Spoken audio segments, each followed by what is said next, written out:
ছাত্ৰ-ছাত্ৰীসকল welcome back to আইএছটেক Assam. আজি তোমালোকক আমি নতুন এটা সিৰিজ আৰম্ভ কৰিবলৈ গৈ আছো। ক্লাছ 10ৰ যিমানবোৰ টেক্সট বুকৰ লেসন এণ্ড পয়েম আছে সকলোবোৰ আমি আলোচনা কৰিম। আলোচনা কৰাৰ আগতে তোমালোকক ছাত্ৰ-ছাত্ৰীসকল কৈ থব ইয়াতে বিচাৰো যে তোমালোকে যদি কোনোবাই এই চেপ্টাৰৰ যিমানখিনি নোটছ আছে আৰু লগতে তোমালোকৰ ৰেপিড ৰিডাৰ আৰু গ্ৰামাৰৰ যিমানখিনি নোট আছে সকলোবোৰ তোমালোকক প্ৰভাইড কৰা হ'ব। তাৰ বাবে তোমালোকে আমাৰ স্ক্ৰীনত অহা এই অফিচিয়েল নাম্বাৰটোত কন্টেক্ট কৰিবা আৰু তাৰ বাবে তোমালোকে মাত্ৰ 200 টকা এটা পেমেন্ট কৰিলে হৈ যাব।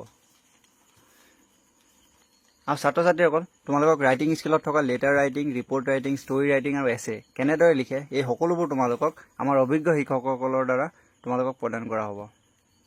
তেন্তে বলা আজি আমি প্ৰথম এটা পয়েম আলোচনা কৰোঁ, যিটো পয়েম আছে তোমালোকৰ a tiger in the zoo. প্ৰথম আমাৰ লিখা আছে a tiger in the zoo, অৰ্থাৎ চিৰিয়াখানাৰ এটা বাঘ। ইয়াত প্ৰথমতে কি কৈছে চোৱা, this poem contrast a tiger in the zoo with the tiger in its natural habitat. ইয়াত কৈছে যে এই কবিতাটো এটা বাঘ এবাৰ যদি আমাৰ চিৰিয়াখানাত থাকে, আন এবাৰ কৈছে যে ই তাৰ নেচাৰেল হেবিটেট অৰ্থাৎ তাৰ প্ৰাকৃতিক বাসস্থানত থাকিলেনো সি কেনেকুৱা হয়, এই কবিতাটোৰ দ্বাৰা ইয়াকে বুজাইছে। কৈছে the poem moves from the zoo to the jungle. এই কবিতাটো এবাৰ চিৰিয়াখানাৰ পৰা এবাৰ জংঘললৈ গৈছে and back again to the zoo. আকৌ কি কৈছে, আমাৰ যিটো কবিতা আছে সেইটো আকৌ চিৰিয়াখানালৈ ঘূৰি আহিছে। অৰ্থাৎ ইয়াত যিমানবোৰ তোমালোকে পেৰেগ্ৰাফ দেখিছা সেই পেৰেগ্ৰাফবোৰ এবাৰ ধৰা তোমালোকৰ চিৰিয়াখানাত আছে আৰু এবাৰ তোমালোকৰ জংঘলত আছে।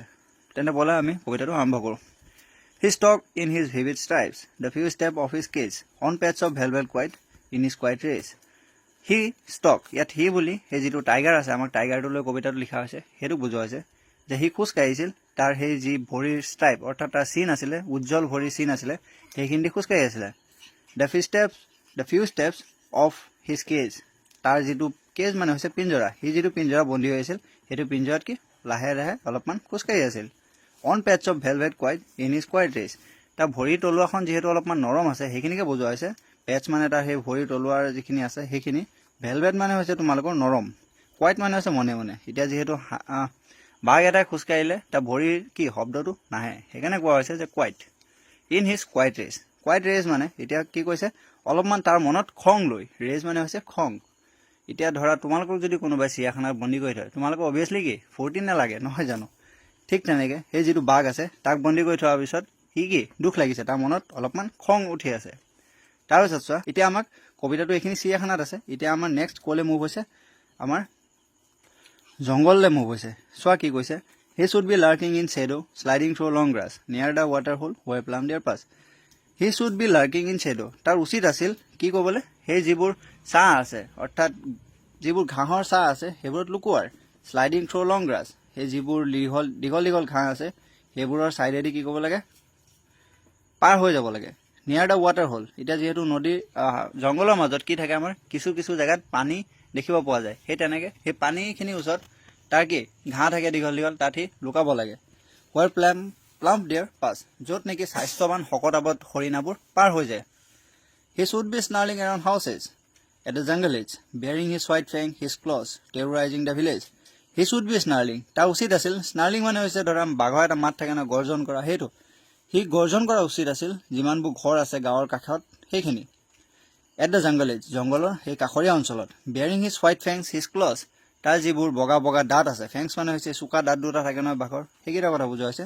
তাৰ সেই বগা দাঁতকেইটা দেখুৱাব লাগিছিল। হিজ ক্লজ, আৰু তাৰ যিটো পাঞ্জা আছে, হাত আমি যিহেতু হেণ্ডছ বুলি কওঁ হাতখন, গতিকে তাৰো কি পাঞ্জা আছে, সেইখিনি দেখুৱাব লাগিছিল। টেৰৰাইজিং দ্য ভিলেজ, আৰু এইখিনি দেখুৱাই কি যি গাঁওবাসী আছে সকলোকে ভয় খুৱাব লাগিছিল। But he is locked in a concrete cell he stand behind bars. কি কৈছে, কিন্তু সি কি এইখিনি কাম কৰিব পৰা নাই, সি এতিয়া এখন মজবুত পিঞ্জৰা পিছপিনে লুকাই আছে। তাৰ যি শক্তি আছে সেইটো কিহৰ পিছপিনে আছে বুলি কৈছে, সেই যিটো বাৰ আছে, সেই যিটো পিঞ্জৰা আছে, পিঞ্জৰা বাৰৰ পিছপিনে। Stalking the length of his cage, তাৰ যিটো পিঞ্জৰা আছিলে, পিঞ্জৰাটো চাৰিওপিনে যিমানখিনি জেগা আছে, মানে পিঞ্জৰাটোৰ ভিতৰত যিমানখিনি জেগা আছে চাৰিওপিনে সি কি কৰিছে, খোজকাঢ়ি আছে। ইগনৰিং ভিজিটৰ্ছ, যিবোৰ তাক পৰ্যটক আহিছে চাবলৈ সেইসকলক কি কৰিছে, ইগন'ৰ কৰিছে, অৰ্থাৎ পাত্তা দিয়া নাই। He hears the last voice at night, সি শুনিব পাইছিল, লাষ্ট ভইচটো কিয় শুনিব পাইছিল, সেই ভইচটো ৰাতি শুনিব পাইছিল। দ্য পেট্ৰলিং কাৰ্ছ, সেই যি গাড়ী আছে চাৰিচকীয়া বাহন, সেই পেট্ৰলিং গাড়ীৰ শব্দও শুনিব পাইছিল। And stare with his brilliant eyes at the brilliant eyes, আৰু কি হৈছিল, তাৰ সেই উজ্জ্বল তীক্ষ্ণ চকুৰে সেই আকাশত যি তৰা জিলিকি আছিলে সেইখিনি সি চাই আছে। এতিয়া ছাত্ৰ ছাত্ৰীসকল তোমালোকক 18 জনৰ নাম দিয়া আছে। তেখেতৰ নাম হৈছে লেছলি নৰিছ।